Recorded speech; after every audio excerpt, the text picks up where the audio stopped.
Hi and welcome to the Friday Recorded.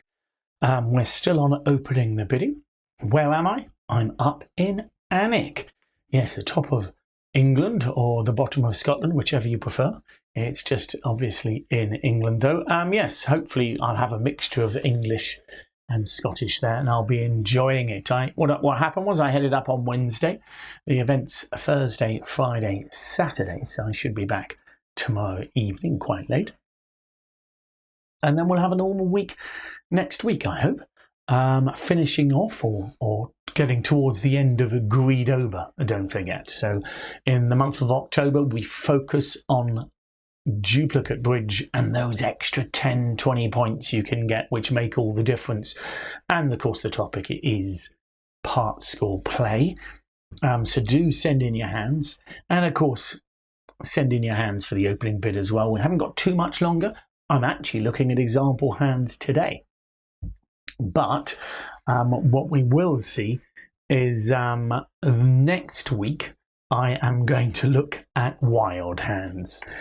And in a way, it's simple. I get asked questions quite a lot. What would you open with this hand? 95% of the questions, I can give them an accurate answer.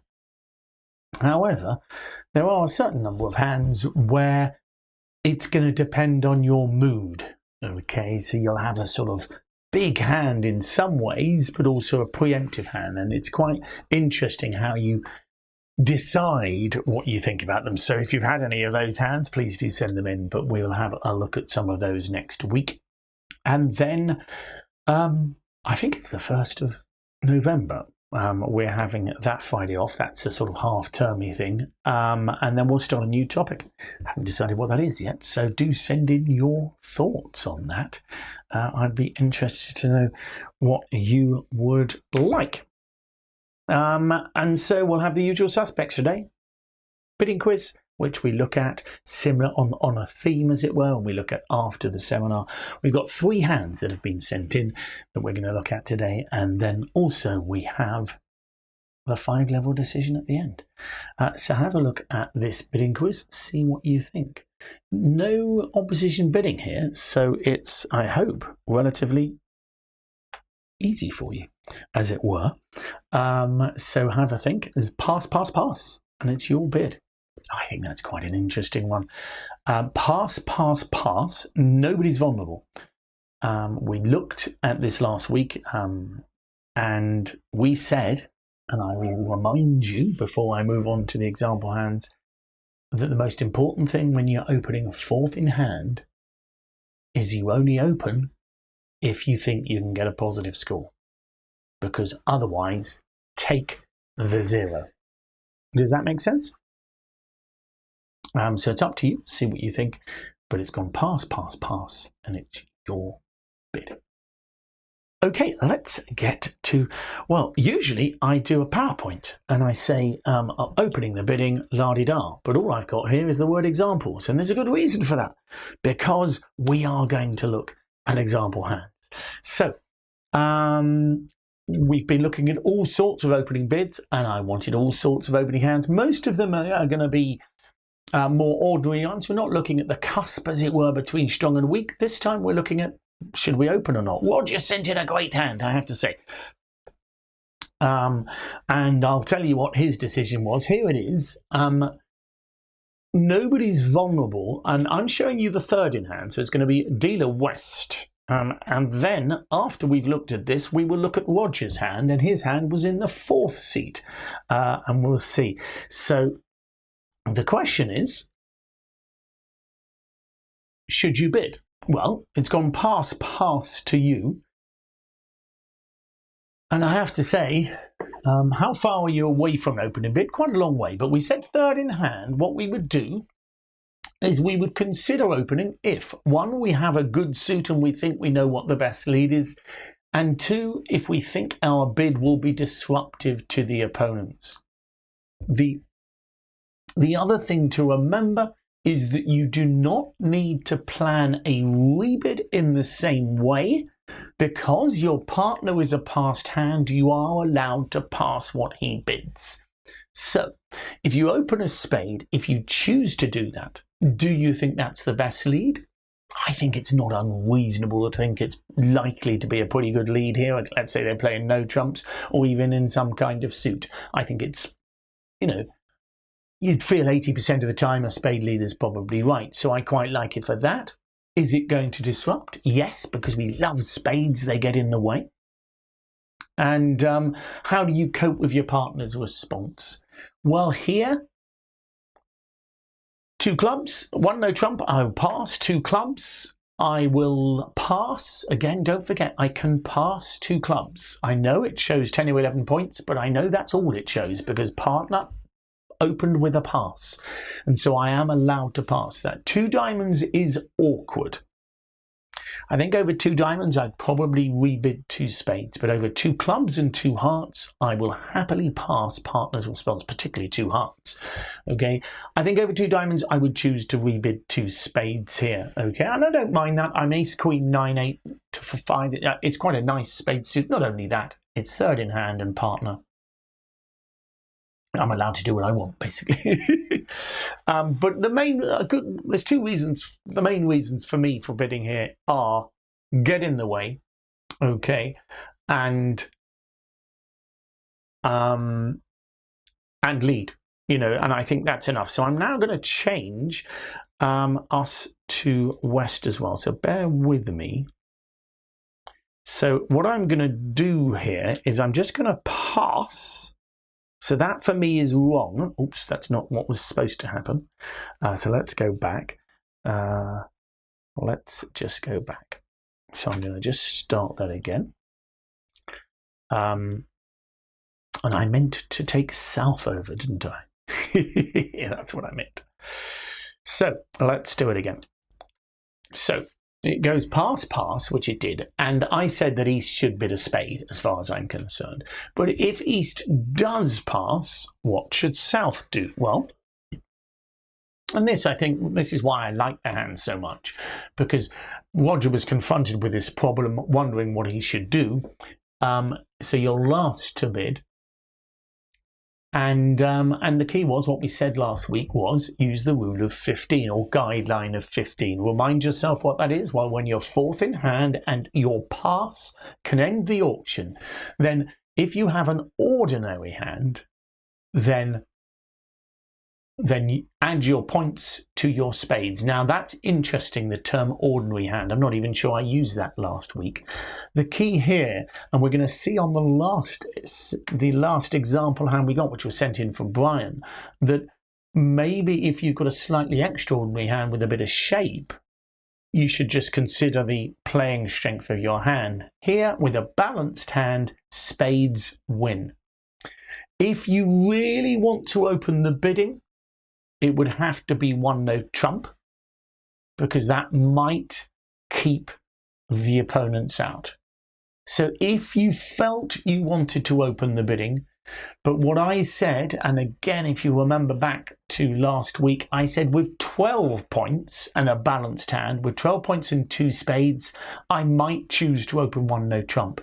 For me here, though, with 11 points, are you favourite to make 1 no trump necessarily, particularly with 2 wide open suits? You've also got the fact that if you open 1 no trump, they may still bid spades. What I said last week was that if you had 12 points, your favourites to make your 1 no trump bid, I think it's reasonable to open it. But here, for me, I am going to pass. Okay, and that's, of course, what you saw. Now, what's interesting here, let's have a look at the hand. So it turns out it's 21 points to north-south, 19 to east-west, but the hearts, so the spades are the master suit. And we already knew, of course, East had those spades. So Roger got a great score for this, I should say.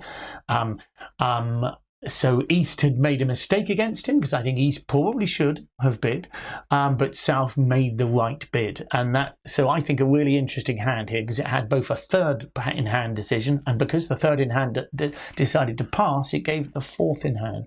And what's important to understand is when you pass out and get 0, you are not getting an average score.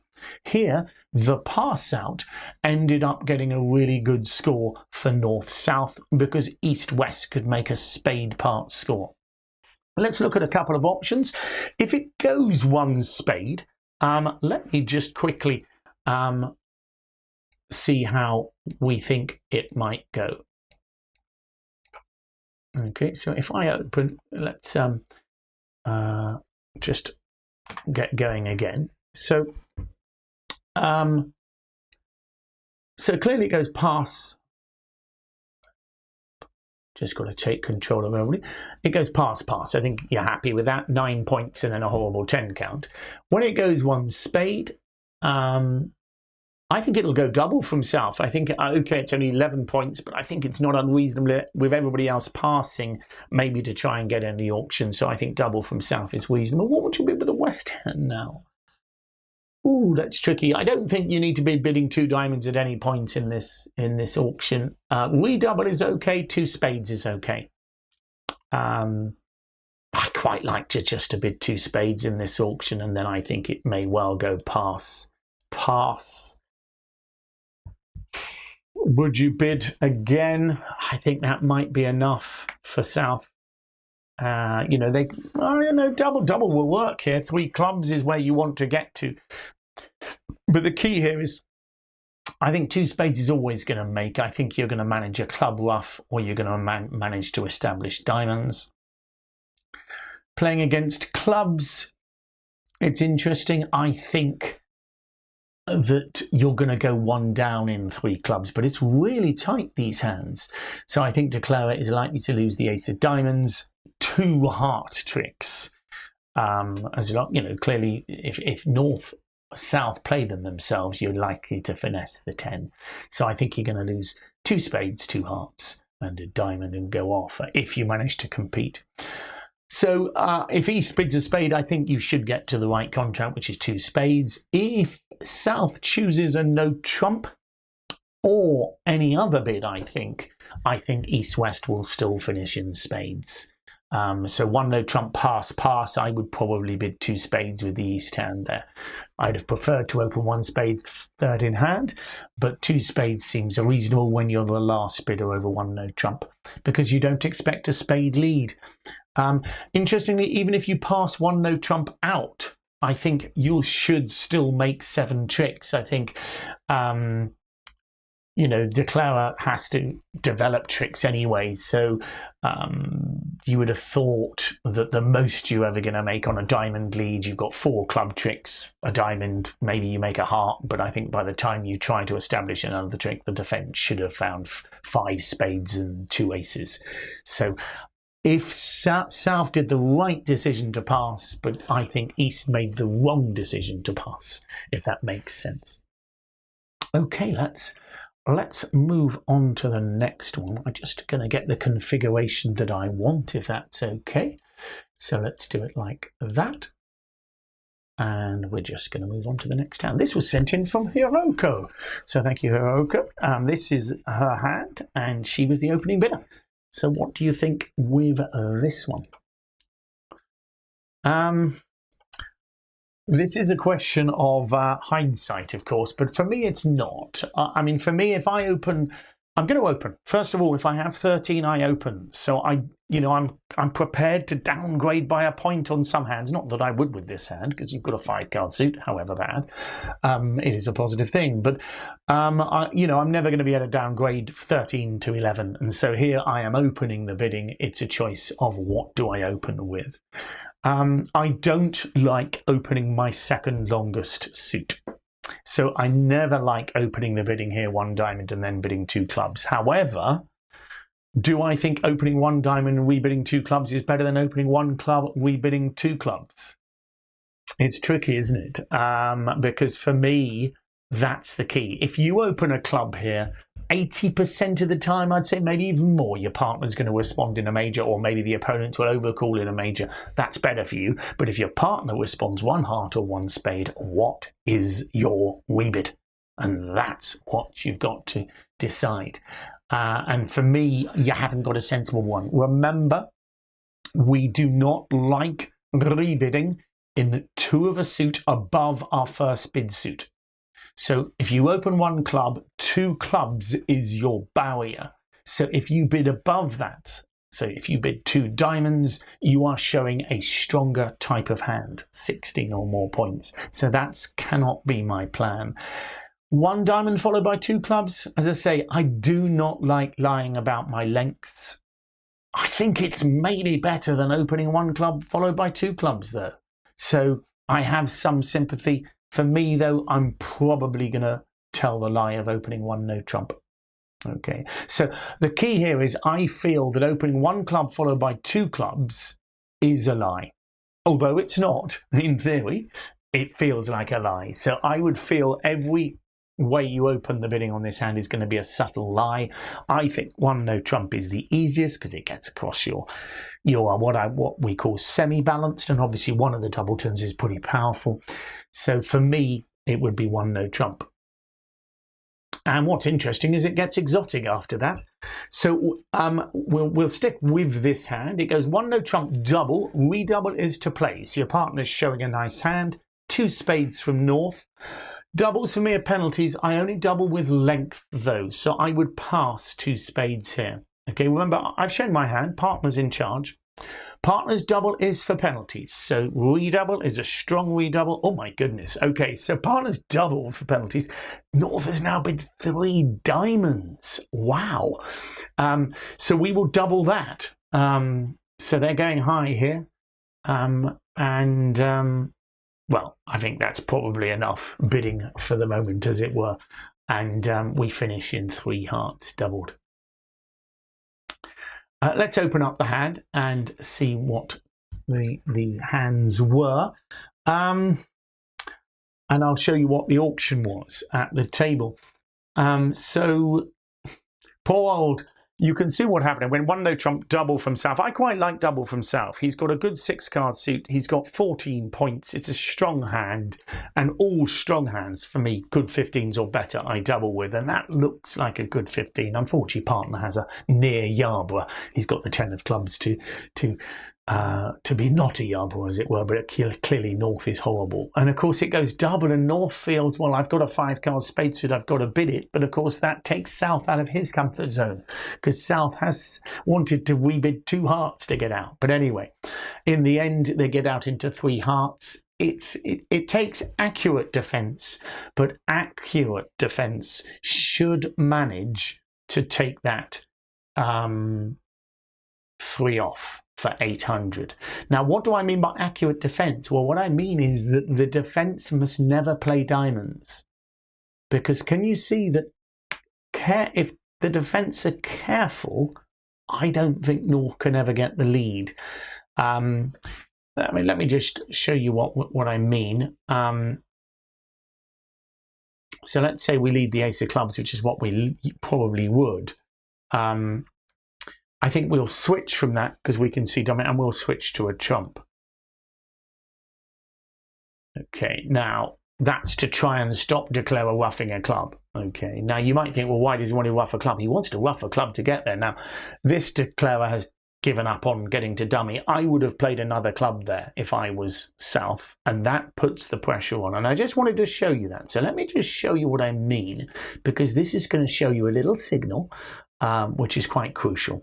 So if I was Declarer here, rather than playing the king of hearts and then being stuck on lead, you know, eventually you're going to have to lead a diamond. If the defence never play diamonds, south will have to play them. So I'm going to try. What I'm going to try and do as Declarer is I'm planning on actually roughing, although I'm establishing the jack of clubs there. What I would be planning to do is rough that jack of clubs so that I could then lead a diamond from dummy. Now, what I want to show you, I'm going to show you that again. The king wins. I think here, this is the crucial play from East. Now, you may not have come across this kind of play, but I think West is sitting there having won the king of clubs. He wants to know what to lead. He cannot lead another trump. Can you see that? Because if he leads the jack of hearts, the king and 10 are winners. And if he leads the 7 of hearts, the 10 wins and the king kills his jack. So he needs to get his partner on lead, but he doesn't know which suit South has the king of. If South has the king of spades, West doesn't want to lead a spade. If South has the king of diamonds, West doesn't want to lead a diamond. So of course what happens here is East uses his clubs to give a signal. You're happy with that? Now, this is what's called a McKenney or Levinthal signal, where you use a high card to say a higher suit, low card for a lower suit. Now, you might think East wants both of them, but both players should be aware that it's very, very difficult for declarer to get to dummy. And so the ace-queen, you think, wow, that's a great holding. But if declarer has the king of diamonds, if he can never get to dummy and we never play diamonds, declarer will be stuffed. So we're going to play the 9 of clubs. Partner, lead the higher suit. And so that's exactly what our partner does. We win the king there, and we then play a heart back. What does declarer do? He probably just wins the king. He's forlorn. He can take the jack of clubs. The problem is he can't really end play us, because we can always play spades or clubs, because there's no ruff and discard. So maybe he, I don't know, plays a heart now, hoping that they'll go wrong. Okay. But of course, we know we can play a spade, so we play a spade. Can you see the problem declarer's getting in now? Because East doesn't have to play diamonds either. Might be tempting, and this is where a lot of defenders would go wrong with East hand. They think, oh, I could lead a diamond through or whatever. But the key is, you know, declarer doesn't have any clubs or spades left now. So why not just let declarer play diamonds? And of course, that's what happens. You lead the 8 of clubs, which is a winner. Declarer's got to rough it. There's no point discarding a diamond. And of course, declarer then has to lead diamonds from his hand. He might play another trump to try and, I don't know, try and hope that something goes wrong. But obviously, nothing is. And if he tries the king of diamonds or a small diamond, the queen wins. A king of diamonds, the ace wins. And that means that is the crucial result. Because, of course, that means it goes 3 off rather than 2 off. And 3 off is crucial. Because I'm not going to go through the play, but declarer should just about be able to scrape home in 3 no trumps. It does require an end play, but I think you know where all the points are. So if you do finish in 3 no trumps, declarer can. So I'll let you work it out. Who knows? I might even put it in as a declarer play quiz. But I think you can make 3 no trumps by end playing south. I'll just quickly show you the auction that took place. So 1 club was the chosen one, and there was a mistake by numbers. 1 heart, good overcall. Now West made a mistake in the auction now, because West for me should double here to show just 4 spades. He bid 1 spade, which for me promises 5. So I'll repeat that again. The negative double in this auction, clearly 1 spade is an obvious bid, but why not? Because you've got 2 ways of showing spades, a double and a direct 1 spade. It's very useful to use the double to just show 4 and 1 spade to show 5 or more. And what that means is you can distinguish between those types of hands. So the problem that came in now was that East, having bid 1 club, was left with a really ugly decision. Because if you thought partner had 5 or more spades, what would you choose to rebid? Because 2 spades looks like a really strange bid on the hand. But given that your other option is bidding 2 clubs, feeling that your partner had 5 spades, East chose 2 spades, and that we don't have to worry about the rest of the auction, but you can see that it got a bit messy because they've only got a 4-2 fit there. They clearly didn't finish in the optimum contract. And that all pans from the 1 club opening and not really perhaps planning. So there was that one. Thank you for that hand. Let's look at our last one. I've just got to quickly sit us in a different place. And we need to get rid of that. And we need to do that. Okay, let's see. Hopefully, I haven't actually tried the computer's bidding. I'm hoping it goes 3 passes. It does. Brilliant. Okay, so Brian sent this one in. 3 passes to you. Isn't that tough? See, you've only got 10 points, and I'm going to be honest. I'm going to be honest, the quality of the hearts, I really would be tempted to pass this. And this is what happened at the table. So the question is, I think once you've got a 5-5 hand, the rule of 15 or guideline of 15 is slightly out of the question, in the sense that the playing strength of the hand is quite high. It's a 7-loser hand, but when we've got 2 aces as well, it looks pretty good. I think what you've got to remember is the decisions you make on hands like this will sometimes win and sometimes lose, and you're just trying to win in the long run. I would have thought that in the long run, if you've got a fit, the opponents may well have a spade fit and they will outbid you. Sometimes it gets a little embarrassing. On this one, I have to say the quality of the suits is not really that good, and I would be tempted to pass it out. As I say, that's what happened at the table. North-South can make 4 hearts. You know, and that's that. I mean, it's tricky. You'll have, those of you who watch the teams regularly, a couple of weeks ago, I had a hand with only 7 points. My partner overcalled, and I don't usually respond to an overcall with 7 points. I knew that if my partner had a fit with me, it would be, we may well miss the fit, and I missed a game because I chose to do what I called the right thing. And I always say to people, look, if you open, or if you do a non-normal action and you find you've got a really good fit, for the most part, you will find that you get a great score. But would it work in the long run? So this, I felt, was a really unusual one, because, I mean, it's 19 your way against 21 the other way.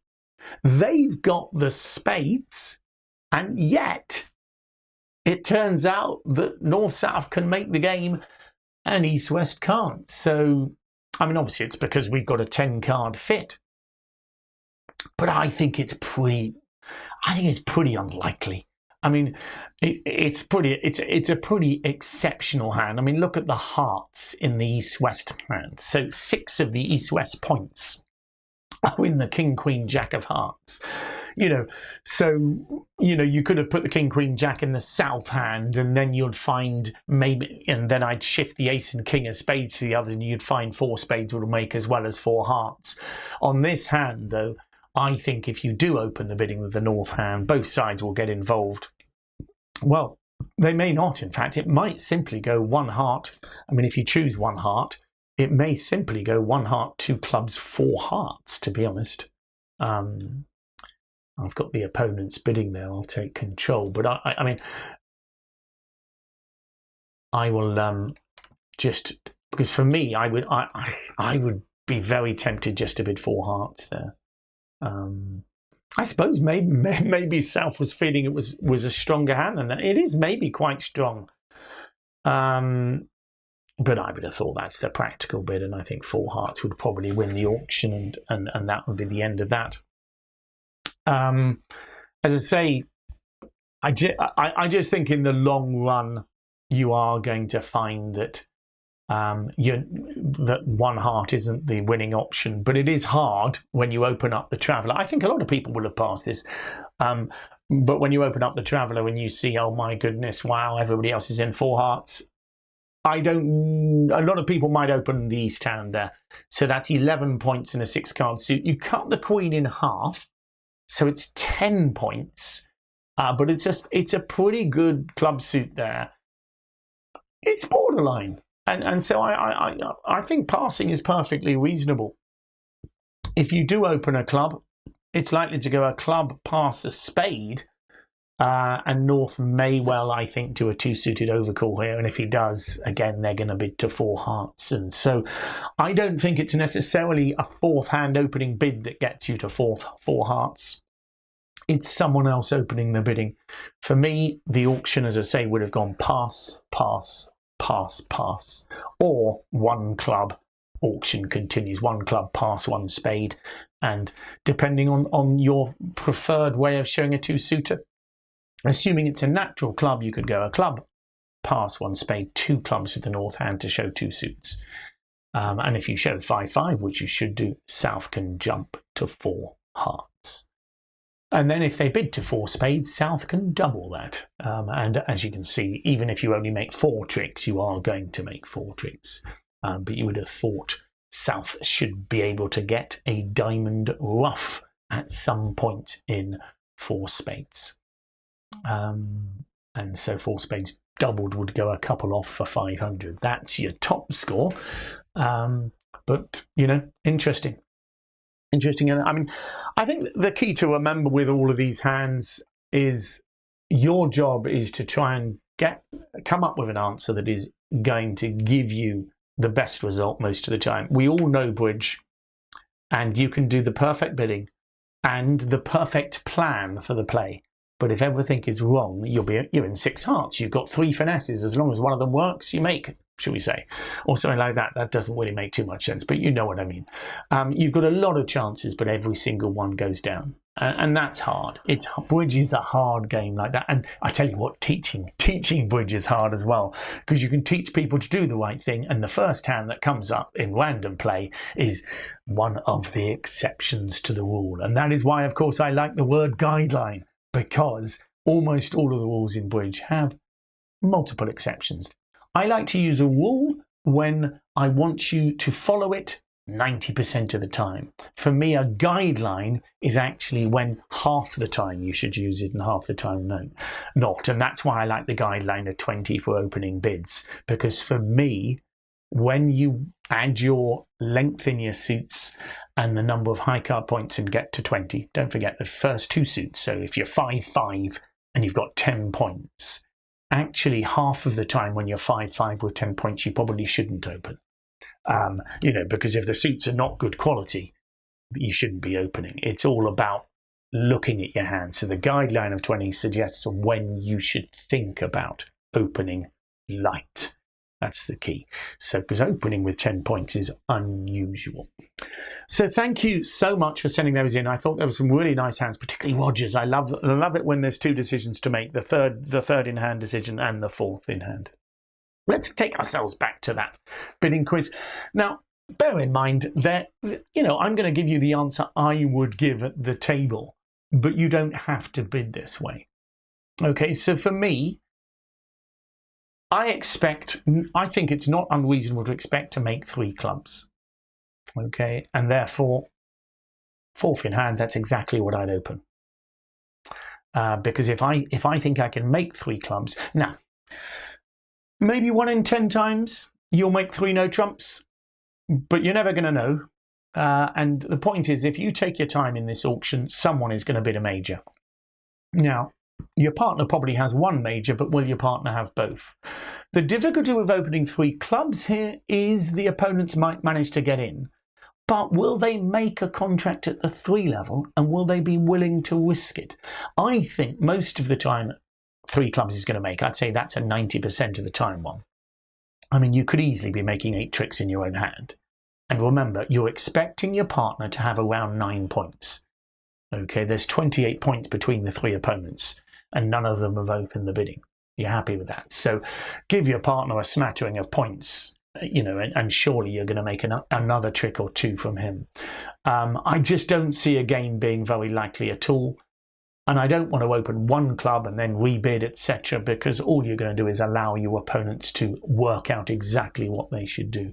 So for me, as I say, this is a 3 club opening. It's unusual. Remember, a preempt in 4th position is hugely different because we only open if we expect to make the contract. Remember, our pass gets us 0 points. So if we bid a preempt and go down, we've just given up 50 points. So if you open 3 clubs on this hand, you know, so with a lesser hand, maybe without the king of diamonds, you just have the ace of diamonds there, well then, you know, you're likely to go down.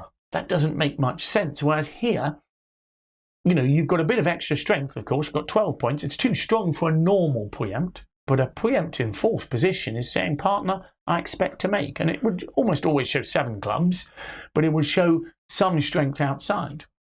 Here, as you can see, you're going to make a comfortable 3 club contract. You're probably going to make an over trick. Your partner's got an 8 count. I mean, there will be times where it's going to be pretty rare that you can make a game. But bear in mind, that your partner knows what the 3 club bid means. So actually, if on this hand your partner had the ace of clubs, the ace and king of hearts, and maybe 5 spades to the 10, okay, you know, he might consider bidding 3 no trumps because he's thinking, well, if partner thinks they can make 3 clubs, because remember, that's what 3 clubs mean. When you open it in the 4th seat, you are saying, partner, I expect to make 110. That's why I'm opening. Here also, though, you've got to bear in mind that your opponents probably can make something in spades. Here, though, you know, I guess if you get the defence right, you might be able to get a diamond off, or you might make a club trick. So I think 3 spades is going to be a bit risky, and I think it'll go off a lot of the time. So 3 clubs may well win the auction. Notice also, if one of the opponents doesn't have both 4 spades and 4 hearts, they might find it difficult perhaps to come into the auction. So, you know, the hope is that it might go 3 clubs pass, pass, pass. On this hand, as you can see, there's no chance in 3 no trumps. You know, and so you're very happy being in 3 clubs. You're trying to find the best part score. It won't always work, though, as I say. On a bad day, the opponents do indeed have a singleton club opposite the ace. They find their spade fit, and they might scrape home in 3 spades. You'd have thought we're favourites to get a ruff, you'd have thought, but there may be one day when they make 3 spades, and we get disappointed, as it were, because you've given away 110 when you could, of course, have got 0. But I think 3 clubs does the trick here. Okay, so we're nearly there. I hope you've enjoyed that. A whole blast of different kinds of hands. I've got to just set up for, of course, the last one. So let me just do that. I've got to just do visible and invisible. I've got to do all sorts. I'm taking control of all the hands for our 5-level decision this time. So let's look at that. Here we go. You're in the east seat as usual. And West opens 1 no trump, over which you make a transfer bid. I hope you're happy with that. In fact, you've got a plan. You're going to transfer and bid game. Annoyingly, things get out of hand. South over calls 2 spades. Your partner passes. North bids 4 spades. Wow. Okay, so things have accelerated again. We've seen this a lot on these hands. So weak no trump from West, vulnerable. So we are vulnerable as East-West, North-South non-vulnerable. And of course, that's when you get this annoying aggressive bidding, because they are non-vulnerable. And what you've got to remember is, if you can make game, and we were just about to bid game expecting to make it, you were going to make 600 plus, and your opponents can afford to go 3 off in that, because they're non-vulnerable. So it's up to you to decide what to do. Okay, you've made a transfer. It's gone up to 4 spades. What do you think? So we're going to come back. We are going to come back for that one next week, once I've got back from the north. So I hope you're all well. I hope those of us in Alnwick have enjoyed ourselves, so that when we see each other on Monday, we will be able to catch up with that 5-level decision and continue being greedy. Don't forget, next week on the Friday, we are looking at wild hands and how we might open wild hands, and that will finish our section on opening bidding. We've got the usual Monday live on Greed Over on part score play, and we have the Wednesday teams as well. So I hope you enjoyed that, and see you again soon.